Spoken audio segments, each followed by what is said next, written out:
झाबुआ जिले में बिना पंजीयन के बिना लाइसेंस के मांस का विक्रय हो रहा है। न केवल विक्रय हो रहा है बल्कि बिना अनुमति के नियमों को ताक में रखकर स्लॉटिंग भी हो रही है। बड़े पशु की स्लॉटिंग भी हो रही है। झाबुआ जिले में हमने कुछ जानकारी जुटाई है कि आखिर कितने लोगों को मांस विक्रय करने का लाइसेंस मिला हुआ है।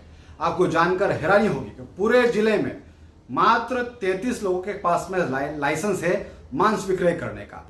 पूरे झाबुआ जिले में केवल 33 लाइसेंस हैं, उसमें से भी मछली और चिकन के लाइसेंस ज्यादा हैं और मीट के तो ना के बराबर हैं। केवल झाबुआ शहर में की ही बात अगर हम करें तो यहाँ पर जो हमारे पास में खाद्य सुरक्षा विभाग से जो जानकारी मिली है, केवल 3 लोगों ने 2020 में मीट विक्रय बुफेलो मीट का विक्रय का लाइसेंस लिया था।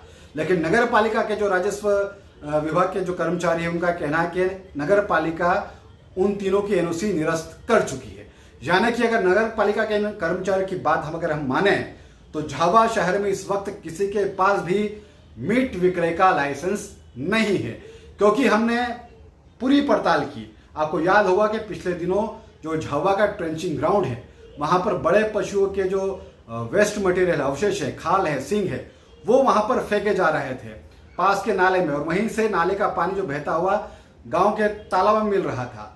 जब हमने इस पूरे मामले की पड़ताल की कि आखिर झाबुआ शहर में कितने ऐसे मांस विक्रेता है जिनके पास में लाइसेंस है, नियमानुसार उनके पास में वो दस्तावेज है जिसके तहत वो मांस का विक्रय कर सकते हैं, पशुओं की स्लॉटिंग कर सकते हैं, लेकिन झाबुआ शहर में एक भी आदमी के पास में स्लॉटिंग और मांस विक्रय का लाइसेंस नहीं है। नगर पालिका के कर्मचारी ये कह रहे हैं, उन्होंने कहा कि हम लाइसेंस नहीं देते हैं, लाइसेंस देता है खाद्य एवं सुरक्षा विभाग। जब हम वहां पर पहुंचे तो वहां के जो अधिकारी हैं उन्होंने हमें बताया कि पूरे जिले में केवल 33 लोगों के पास में मांस विक्रय का लाइसेंस है। उसमें से भी अधिकतर जो लाइसेंस है, पूरे जिले की बात कर रहा हूं, पूरे झाबुआ जिले की 33 लोगों के पास में मांस विक्रय का लाइसेंस है। उसमें से भी अधिकतर लोगों के पास में केवल चिकन और मांस मछली के मांस का विक्रय का लाइसेंस है। मीट चाहे वो बकरे का हो या फिर भैंसे का या किसी और का, ऐसा लाइसेंस किसी के पास में फिलहाल मौजूद नहीं है। वहीं से हमें जानकारी मिली कि झाबुआ शहर के 3 लोगों को 2020 में बुफेलो मीट विक्रय करने का लाइसेंस प्रदान किया गया था, लेकिन नगर पालिका अब ये कह रही है कि तीनों की जो एनओसी है वो निरस्त कर दी गई है। तो आखिर जब झाबुआ शहर में किसी के पास में मीट विक्रय का लाइसेंस नहीं है तो फिर ये इतनी बड़े पैमाने पर दुकानें कहां से और कैसे संचालित की जा रही है। नियम कायदे कई हैं, लेकिन सारे नियम कायदों को ताक में रखकर यह मांस विक्रय की जो दुकानें हैं वो संचालित हो रही हैं, और इसमें से अधिकतर दुकानें वार्ड नंबर 7 में हैं।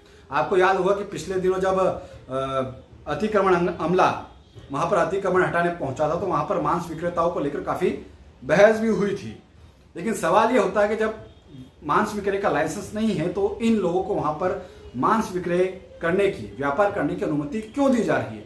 और इसके अलावा भी कई तरह के नियम हैं। आपको बंद कांच के अंदर मांस का विक्रय करना है, काला पर्दा लगाना है, लेकिन किसी भी तरह के नियमों का पालन नहीं हो रहा है। पशु के अगर आप स्लॉटिंग कर रहे हैं तो उसके प्लस पशु के स्वास्थ्य का परीक्षण करवाना है, लेकिन वो भी नहीं किया जा रहा है। नगर पालिका खुद ही और नगर पालिका के कुछ लोग इस पूरे मामले में मिले हुए हैं और वे चाहते हुए भी कार्रवाई नहीं करना चाहते हैं। हम लगातार इस मामले में नगर पालिका के जो अधिकारी उनसे बात करने की कोशिश कर रहे हैं, लेकिन वे मिलने से भी बच रहे हैं और पूरे मामले पर अपनी चुप्पी साधे हुए हैं।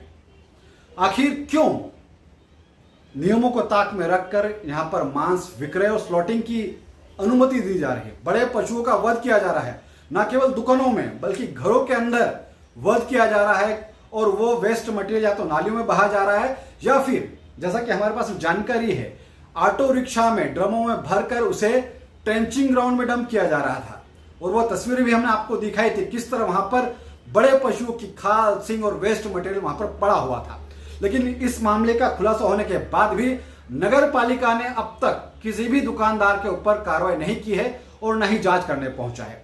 तो क्या नगर पालिका की मिली भगत से ये पूरा जो खेल है वो चल रहा है, और नगर पालिका के ही वजह से इस पूरे मोहल्ले की जो नालियां है वो गंदगी हो रही है। बदबू का आलम यह है कि आप यहाँ खड़े नहीं रह सकते हैं, मक्खियां भिन भिना रही हैं, लेकिन उसके बावजूद नगर पालिका इनके ऊपर कोई कार्रवाई नहीं कर रही है। तब सवाल यही पूछा जा रहा है कि आखिर क्या वजह है कि नगर पालिका के जिम्मेदार अधिकारी इस पर कार्रवाई नहीं कर रहे हैं, और क्या वजह है कि 2 बार स्लॉटर हाउस की जमीन अलॉट होने के बाद भी कहीं न कहीं से विरोध होता है और नगर पालिका उस विरोध को लेकर शांत बैठ जाती है।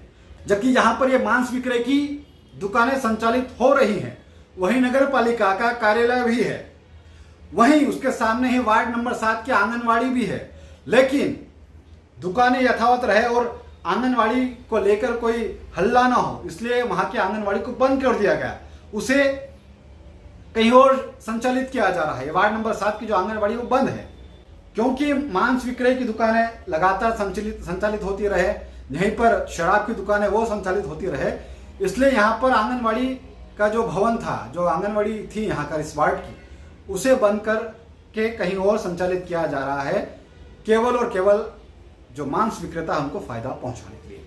तो सवाल तो यही है कि आखिर नगर पालिका कब जागेगी और कब जो अवैध रूप से धंधा चल रहा है, बिना लाइसेंस बिना पंजीयन के बड़े पशुओं का वध किया जा रहा है, स्लॉटिंग की जा रही है, उस पर रोक कब लगेगी, ये सवाल नगर पालिका से अब पूछा जा रहा है। उम्मीद यही करेंगे कि नगर पालिका जागेगी और जल्द से जल्द जो बिना लाइसेंस के बिना पंजीयन के लोग जो इस तरह का व्यापार कर रहे हैं उन पर रोक लगाएगी। बहुत बहुत शुक्रिया। अगर आप हमें फेसबुक पर देख रहे हैं तो हमारे पेज को लाइक करें, फॉलो करें। अगर आप हमें यूट्यूब पर देख रहे हैं तो हमारे चैनल को सब्सक्राइब करें, लाइक करें, शेयर करें, कमेंट करें। आपके बहुमूल्य सुझाव आप हमें व्हाट्सएप पर भी पहुंचा सकते हैं। बहुत बहुत शुक्रिया।